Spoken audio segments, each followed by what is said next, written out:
அனைவருக்கும் வணக்கம். இன்னைக்கு ஒரு கட்டுரை பற்றி பேசலாமா? இன்னைக்கு நான் பேசுறதுக்காக தேர்ந்தெடுத்த கட்டுரை, இப்போதைய சூழல்ல கொஞ்சம் தேவையானது, ஒரு முக்கியமானதுமான பொருளை கொண்ட கட்டுரை. திருத்தப்பட வேண்டியது சட்டம் அல்ல. நான் கட்டுரையின் தலைப்பை பார்த்துட்டு என்னவா இருக்கும் அப்படின்னு உள்ள போனேன். அது ரொம்ப முக்கியமான தலைப்பா அமைஞ்சு போச்சு.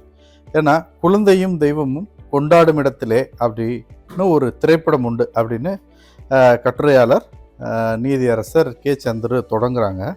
ஆனால் தற்போது நாடெங்கும் இளம் குற்றவாளிகளுக்கான தண்டனையும் அதற்கேற்ப 2000 ஆண்டின் இளம் குற்றவாளிகளுக்கான நீதி சட்டத்தை திருத்த கோரும் குரல்களும் எழுந்துள்ளன அப்படின்னு சொல்றார்.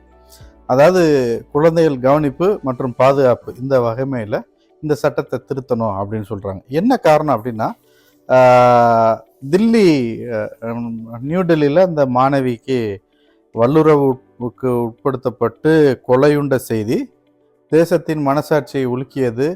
எல்லாருமே ஒரு பதட்டத்துக்கு ஆளாக்கியது. எல்லாரும் பதறி துடித்தோம்.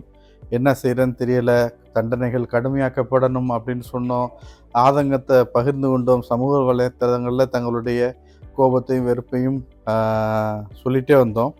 அதில் என்ன சிக்கல்னா, பெரியவங்க 18 வயதுக்கு மேற்பட்டவர்களுக்கு ஒருவித தண்டனையும் 18 வயதுக்கு கீழே இருந்த ஒரு குற்றவாளிக்கு தண்டனை வேறு மாதிரியும் அமைந்தது. அப்போது மக்கள் மனதில் இன்னமுமே ஒரு ஆதங்கமும் கோபமும் வெறுப்பும் ரொம்ப வெகுண்டெழுந்ததை நம்ம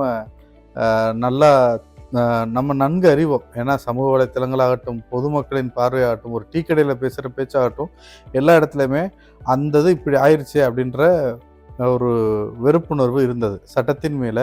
ஏன் அப்படி 18 வயசுக்கு ஒரு 2 நாளைக்கு முன்னாடி 17 வயசு ஒரு 9 மாதம் ஆன பையன் ஒரு தப்பு பண்ணால் அது சிறாருக்கான குற்றமா அப்படின்ற கேள்விகள் நமக்கு எழுந்தது. அதை தொடர்ந்து தான் இந்த கட்டுரை பயணிக்குது. இந்த சம்பவத்துக்கு பின் மாபெரும் கண்டன பேரணிகளால் மத்திய அரசு நீதிபதி வர்மா கமிஷனை அமைத்து அதன் பரிந்துரைகளின்படி சட்ட திருத்தங்களும் கொண்டு வரப்பட்டன.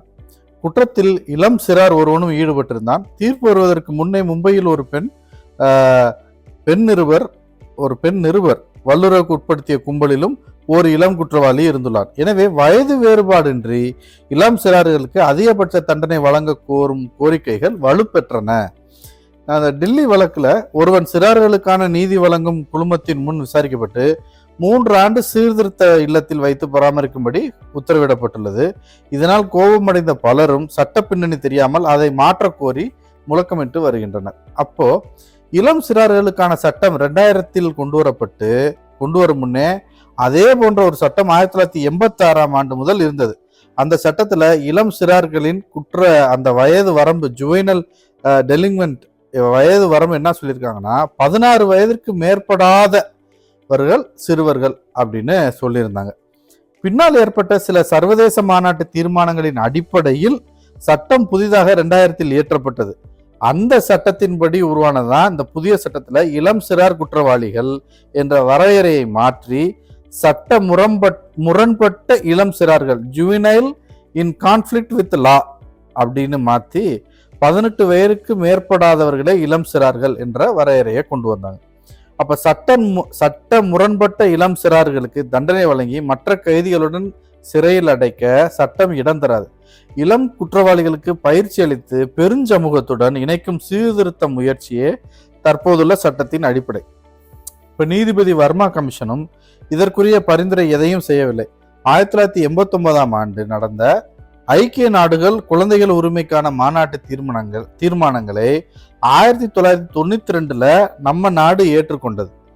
அதை ஐநாவின் 1985 ஆண்டின் இளம் சிறார்கள் நீதி வழங்கும் விதிகளின் குறைந்தபட்ச நிர்வாக விதிகளையும் ஐநாவின் சுதந்திரம் பறிக்கப்பட்ட குழந்தைகளின் பாதுகாப்பு பற்றிய 1990 ஆண்டு விதிகளையும் நாம் ஏற்றுக்கொண்டுள்ளோம். இந்த 2 விதியை நம்ம ஏற்றுக்கொண்டுள்ளோம்.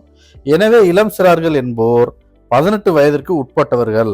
இந்திய அரசியலமைப்பு சட்டத்தின் 51வது பிரிவிலும் இந்தியா சர்வதேச சட்ட விதிகளை நிறைவேற்றும் என்று குறிப்பிடப்பட்டுள்ளது. அப்போ சர்வதேச விதிகளை நம்ம நிறைவேற்றும் குறிப்பிட்டதுனால அந்த ஐநாவுடைய தீர்மானத்தை ஏற்று 18 வயதுக்கு மேற்படாதவர்கள் இளம் குற்றவாளிகள் அப்படின்னு நம்ம சொல்லிடுறோம். இப்போ சமீபத்தில் நடந்த சட்ட முரண்பட்ட இளம் சிறார்களின் சமூக பின்புலத்தை ஆராய்ந்த கணிப்பொன்று அவர்களில் பெரும்பாலானோர் வறுமை கோட்டிற்கு கீழே உள்ளவர்கள் அப்படின்னு தெரிவிக்கிறாங்க. சட்ட மாற்றம் கோராமல் சமூகத்தை மாற்ற முயல்வதே சரியான தீர்வு அப்படின்னு கட்டுரையாளர் இந்த கட்டுரையின் சாராம்சமா கடைசியில் வைக்கிறார். சட்டத்தை மாற்ற முயலாமல் நம்ம சமூக மாற்றத்தை உருவாக்கணும் அப்படின்னு சொல்றாரு. சமீபத்தில் உச்ச நீதிமன்றம் குற்றமிழைக்கும் இளம் சிறார் என்ற வகைப்பாட்டில் உள்ள அதிகபட்ச வயதான 18 வயதை மேலும் குறைக்க முடியாது அப்படின்னு அறிவிச்சிருக்கு. இது சரியான புரிதலுக்கு உட்பட்டது அப்படின்னு இந்த கட்டுரையில நீதியரசர் கே சந்திர குறிப்பிடுறார்.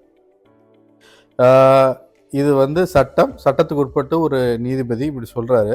ஆனா ஒரு சாதாரண மனுஷனா நம்ம பார்க்கும்போது இப்போ ஒரு படம் கூட வந்துச்சு, ஒரு நடிகர் நடித்த படம். அந்த படத்தில் கூட பார்த்தீங்கன்னா ஒரு சிறுவர் சீர்திருத்த மையமாக இருக்கிற ஒரு சிறைச்சாலை எந்த அளவுக்கு மோசமான பின்னணியிலே கொண்டுள்ளது அப்படின்னு சொல்லலாம். அது படம் தானே அப்படின்னு நினைக்கலாம். நடப்பை தான் படமாக எடுக்கிறாங்க, படத்தில் இருக்கிறதா நடப்பில் வருது. இது மாறி மாறி இந்த சங்கிலி இருந்துக்கிட்டே தான் இருக்குது அப்படின்னு பார்க்குறப்ப அப்போ உண்மையான சூழல் இப்படித்தான் இருக்கோ அப்படின்ற அச்சமும் நமக்கு வருது. இன்னொரு விஷயம், சட்டத்தின்படி அவங்க சொல்கிறாங்க 18 வயதுக்கு மேற்படாமல் இருக்கிறவங்க எல்லாருமே சிறுவர்கள் அப்படின்றப்ப சிறுவர்கள் வழியாக தான் செய்யணும் அப்படின்னு சொல்கிறாங்க. அந்த சட்டத்தை தான் அமல்படுத்தணும் அப்படின்னு சொல்கிறாங்க. அப்போ 17 வயது நிரம்பி ஒரு பையன் அந்தளவுக்கு கொடூரமான வல்லுறவில் ஈடுபட்டு அந்த பெண்ணை ஒரு இரும்பு ராடை சொருகின அந்த பையனை நம்ம என்ன செஞ்சாங்கன்னா மன்னிச்சு ஒரு தையல் மிஷின் கொடுத்து அனுப்பியதாக நம்ம செய்திகள் வாசித்தோம். அப்போ கூட என்னை போல மகள்களை பெற்ற அப்பாக்கள்லாம் என்ன பதறணும்னா, அவன் ஃபோட்டோவையாவது வெளியிடுங்க ஐயா, நீங்கள் அவனுக்கு திருத்துறோம் அப்படின்னு நீங்கள் அறிவித்து அவனை வெளியேற்றுறீங்க, பரவாயில்ல, இந்த ஃபோட்டோவையாவது வெளியிட்டா நாங்கள் எங்கள் பிள்ளைகளை அந்த மாதிரி ஆளுகிட்டேருந்து தப்பிச்சுக்கிறோம் அப்படின்லாம் நாங்கள் பொது சமூக வலைதளங்களில் எங்கள் ஆதங்கத்தை பகிர்ந்து கொண்டோம். எது எப்படியோ சட்டம் எல்லாருக்கும் பொதுவானது. சட்டம் இதைத்தான் சொல்லுது, 18 வயதுக்கு உட்பட்டவர்கள் மட்டும்தான் இளம் சிறார்கள் அப்படின்னு. இன்று இந்த கட்டுரை பற்றி உங்களுடன் வாசித்ததில் எனக்கு ரொம்ப மகிழ்ச்சி. நன்றி, வணக்கம்.